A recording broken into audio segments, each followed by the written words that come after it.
Merhaba arkadaşlar. Kanalımıza hoş geldiniz. Hikayeye geçmeden önce kanalımıza abone olmayı ve bu tarz hikayelerin devamı için videoyu beğenip yorum atmayı unutmayın. Keyifli dinlemeler. Merhabalar. Hikayelerinizi severek takip ediyorum. Benim hikayem korku hikayesi sayılmaz. Ama çok enteresan. Sizinle de paylaşmak istedim. Benim bir lokantam var. Uzun zamandır orayı işletmekle uğraşıyorum. İşler de son zamanlarda öyle ters gitti ki anlatamam. Müşteriler azalmaya başladı. Borçlar arttı. Sıkıntılar çoğaldı. Dükkanı kapatmayı bile düşündüm ama sonra vazgeçtim. Gittiği yere kadar gitsin diye sonuna kadar dayanmak istedim. Moralim inanılmaz bozuktu. Stresli bir dönemden geçiyordum. Bir hafta sonu hanımı, çocukları da aldım, annemin ziyaretine gittim. Annem yaşlı, hasta bir kadındı. Kaç kez gel bizde yaşa dedim ama huzurunuz bozulmasın diye gelmedi. Öyle de bir kadındı rahmetli. Neyse, konudan çok uzaklaşmayayım. Biz hafta sonu oraya gittik. Gecekondu bölgesi olduğu için durumu olmayan insanlar vardı daha çok. Eşim annemin evini temizlemeye ve yemek yapmaya başladı. Çocuklar da bahçeye oyun oynamak için çıktılar.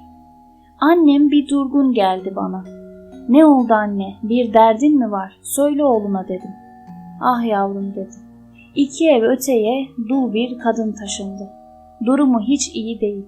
Bir kızı var, 9 yaşında. Eşyası bile yok. Eşinden ayrılmış. Yere sünger sermiş, onun üstünde oturup yatıyorlar. Çocuk okula gidiyor bir de. Onlara üzüldüm. Elimden bir şey de gelmiyor dedi. Ağlamaya başladım. Annem öyle merhametli, öyle duygusaldı ki ben de etkilendim. Düşündüm, yardım etsem elbette güzel olurdu. Ama neyle yardım edecektim? Dükkanı idare edemiyordum. Esnafların bir lafı vardır. Benim bugün 1 liraya dahi ihtiyacım var derler. İşte tam o durumdaydım. Ne yapsam ne etsem diye düşündüm. Çaresizlik çok kötü şey. Aklımız sarıyor ama gücümüz yetmiyor.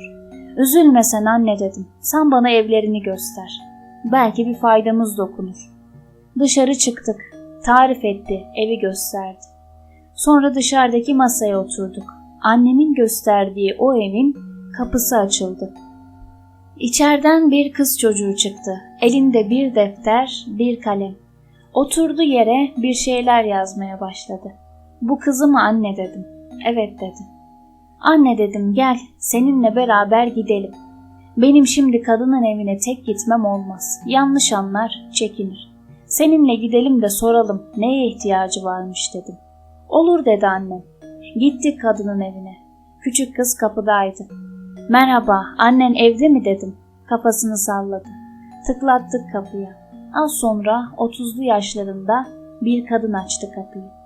Beni görünce de bir utandı, çekindi. Eşarbını falan düzeltiyor yere bakarak. Dedim ki "Bacım merhaba. Rahatsız etmedik inşallah. Annemle komşuymuşsunuz. Yabancı değilim. Siz tanışmışsınız zaten. Ben de onun oğluyum" dedim. Kadın utana sıkıla kenara çekildi. "Buyurun" dedi. Girdik içeri. "Size o evi anlatayım. 2 oda zaten. Odaları da çok küçük. Tahta, kara kilitli bir kapısı var. Perdesi bile yok. Bir kumaşı perde gibi asmış camın oraya. Yerde de bir sünger var. Onun üstünde oturuyorlar. Elbiselerini, eşyalarını dolapları olmadığı için karton kutulara koymuş. Camın bir kısmı da çatlamış, orayı da bantla yapıştırmış. İçim öyle acıdı ki. O hali görüp de kadına neye ihtiyacın var demek çok saçma olurdu. Neye ihtiyacı olduğu gözüküyordu zaten. Birçok şeyi yoktu. Ocağı falan da yokmuş. Küçük tüpün üstünde yemek yapıyormuş. Yerde eski püskü halılar. Nasıl üzüldüm anlatamam. Anneme kaş göz yaptım. Hadi çıkalım diye. Çıktık evden. Benim aklıma takıldı o görüntüler. Yardım etsem nasıl edeyim, etmesem nasıl uyku uyuyayım? O gün akşam eve geldiğimizde durumdan eşime de bahsettim. O da çok üzüldü. Dedim ki eğer senin de iznin olursa ben kredi çekeyim, bu kadına yardım edelim. Zaten battık batacağımız kadar dedim. Eşim ne dedi biliyor musunuz? Tamam olur dedi. O an anladım ne kadar şanslı bir adam olduğumu. Başka bir kadın olsa belki aklına farklı düşünceler gelirdi. Kıskanırdı. Veya biz de kötü haldeyiz. Başkasına nasıl yardım edelim? Bizim de çocuklarımız var derdi. Ama bunların hiçbirini demedi. Ellerini öptüm. Bir süre sonra da krediyi çektim. Perde, halı, tabak, çanak, çocuğuna elbiseler aldım. Yiyecek, içecek, eşimle beraber bir evin ne ihtiyacı varsa aldık. Beraber götürdük. Kadın nasıl şaşırdı, nasıl mutlu oldu. Hele o küçük kız. Elbiselerine sarıldı görünce. Bir de çocuğun okul ihtiyaçları varmış. Hani öğretmenler okul başında şu kadar sayfalı kareli defter veya çizgili defter diye istekte bulunurlar ya. İşte o liste. Onu da aldım ben ama dedim ki ben tek başıma bilemem bunları. Çocuk da gelsin benimle. Ne istiyorsa beraber alalım dedim. Kadın çok duygulandı. Ağlamak üzereydi. Kendini sıkıyordu sadece. Çok fazla rahatsızlık vermek istemedik. Müsaade istedik. Bir de yarın gelirim, çocuğu alırım, beraber gideriz dedim. Ve çıktık, geldik. Kapıdan bir iki adım attım, eşim ağlamaya başladı. O da duygulanmıştı tabii. Ertesi gün dükkana gitmedim. Kızı almaya gittim. Ben geleceğim diye pencerede beni bekliyormuş. Görünce sevinçten zıplaya zıplaya açtı kapıyı. Hadi bakalım dedim, hazırsan gidelim. Annesi de teşekkür ediyordu, dua ediyordu sürekli. Kız çıktı evden, tuttu elimi. Nasıl mutluydu. Nereye gideceğiz amca dedi. Sana kitap, defter ne istiyorsan almaya gidiyoruz dedim. Bu bıraktı elimi, açtı kollarını havaya, oley diye bağırdı. Sonra tekrar tuttu elimi. Biz yakınlarda bir kırtasiyeye gittik. Listede ne yazıyorsa defter, kalem, cetvel, flüt hepsini aldık. Bir de utanarak bir şey daha istedi. Okulundaki herkesin pembe sırt çantası varmış. Onun yokmuş. Kendime kızdım. Tabii ya dedim. Nasıl unuturum okul çantasını? Orada da istediğini, beğendiğini seçti. Bana bile taşıtmıyor. Taktı hemen sırtına. Yakınlarda bir alışveriş merkezi de vardı. Gel dedim, oraya gidelim bir de. Oyuncakçının önüne geldik, içeri bakıyor garip garip. Gel girelim dedim. Şaşkınca baktı suratıma. Hadi hadi ne bekliyorsun dedim. Girdi içeri. Hangisini istiyorsan al dedim. Bir bebek istedi, onu da aldım. Ben aldıkça öyle bir hafiflik hissediyordum ki anlatamam. Hayatımda böyle güzel bir an hiç yaşamadım. Alışveriş merkezlerinde oyun alanları var biliyorsunuz. Oraya gittik beraber, oyunlar oynadık. Sonra da acıktık diye yemek yedik. Annesi için de paket yaptırdım, ona da götürelim diye. Çıktık, evine gittik. Kızın mutluluğunu görmeliydiniz. Okul açılalı 2 ay olmuş, hala alamamışlar bu malzemeleri. Annesi şaşırdı görünce, ben 1-2 defter alırsınız diye düşünmüştüm. Niye bu kadar zahmet ettiniz dedi. Ne zahmeti bacım dedim. Çocukla da vedalaştım. Annesi Allah razı olsun deyince çocuk da kendince bir dua etmek istedi. O an nereden aklına geldiyse paran hiç bitmesin, başın hiç ağrımasın, burnun hiç kanamasın amca dedi. Amin dedim, güldüm. Çocuk duası dedim içimden de. Kendi başı ağrıdığından, burnu kanadığından bana da öyle dua ediyor herhalde dedim. Çıkıp evime geldim. Normalde bizim evle orası uzak mesafe sayılır. Toplu taşıma olmadan gitmek çok zordur. Ama dedim ya, öyle bir hafifledim ki hiç yorgunluk hissetmeden evime kadar yürüdüm. Sanki uçuyordum.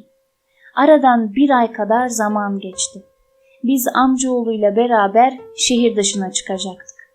Uzun bir yolculuk olacaktı. Geceden çıktık sabaha orada olalım diye. Yolda 1-2 sohbet ettikten sonra konuşacak bir şey kalmayınca sustuk. O arada geç de olduğu için ben hafif dalmışım. Amcaoğlu kullanıyordu arabayı. Yollar boş, bu yüzden de hızlı gidiyordu. Ben dalınca bu da dalmış. Bir savrulmayla kendimize geldik. Gözümü açtım, ters şeritteyiz. Karşıdan gelen araba farları alıyordu gözümüzü. Kesin öleceğim dedim o an. Bundan kurtuluşumuz yok. Amcaoğlu son anda direksiyonu kırdı, etti, toparlamaya çalıştı. Kendi şeridimize geçtik ama hakimiyeti kaybetti bir kere. Neye takıldıysak o arada takla attık araçla. 4 takla. Dile kolay. Ne oldu biliyor musunuz?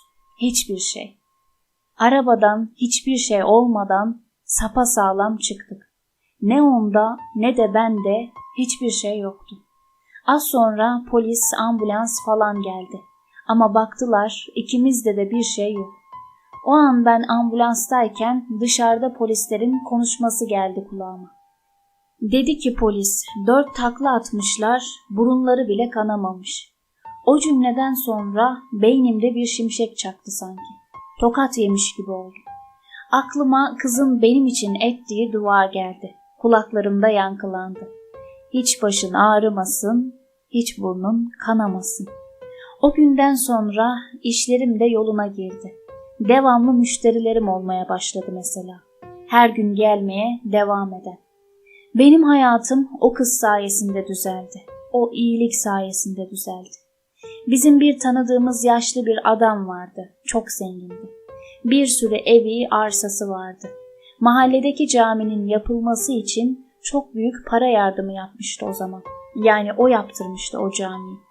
Bir keresinde bana demişti ki, oğlum vermekten hiç korkma. Ben bu camiyi yaptırdıktan sonra zengin oldum. Gerçekten öyleymiş. Hayır işlemeyen hayır bulamazmış.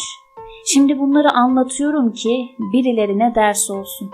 Belki birileri sesimi duyar da bir başkasına iyilik yapar. Belki bir çocuğun gülümseme sebebi olur. Çaresiz bir insanın dermanı olur. Hikaye burada bitiyor. Çok duygusal bir hikayeydi. Diğer paylaştıklarımız korku üzerineydi. Bu biraz farklı oldu. Neticede biz korku saati değiliz, hikaye saatiyiz ve ara ara böyle farklı hikayeler de paylaşmayı düşünüyoruz. Değişiklik ve en önemlisi de hepimiz için bir ders olsun diye. Hikayeyi dinlediğinizde siz de keşke o aileyi tanısam, ben de bir yardımda bulunsam diye geçiriyorsunuzdur içinizden. Ama yardım etmek için sadece o aile yok. Etrafınızda biraz dikkatli bakarsanız çok zor şartlar altında yaşayan pek çok insan var, pek çok çocuk var. Onlara yardım edebilirsiniz. Herkes gücünün yettiğince yapabilir bu yardımları. Tabii ki biz hikayedeki kişi gibi kredi çekin de bunu yapın demiyoruz ama gücünüz ne orandaysa o oranda bir iyilik yapabilirsiniz. İyilik aslına bakarsanız çok pahalı olan bir şey değil. Parası çok olanların da yapabileceği bir şey değil. Gönlü bol diye tabir ettiğimiz insanlar vardır ya, işte onların yapabileceği bir şey aslında. Çünkü bazen çok zengin insanlar görüyorsunuz ama hiç kimseye faydası yok. Cebinde akrep var sanki. Hiçbir yardımı faydası dokunmuyor. Ama bazen de böyle insanlar görüyorsunuz. Kendisinin bir dilim ekmeği varsa onu ikiye bölüp paylaşıyor. İşte iyiliğin güzelliği de burada zaten. O yüce gönül burada ortaya çıkıyor. Ben hikayeyi paylaşan kişiye çok teşekkür etmek istiyorum. Hem hikayesini bize gönderdiği için hem de hepimize bu büyük dersi hatırlattığı için çok teşekkür ediyorum.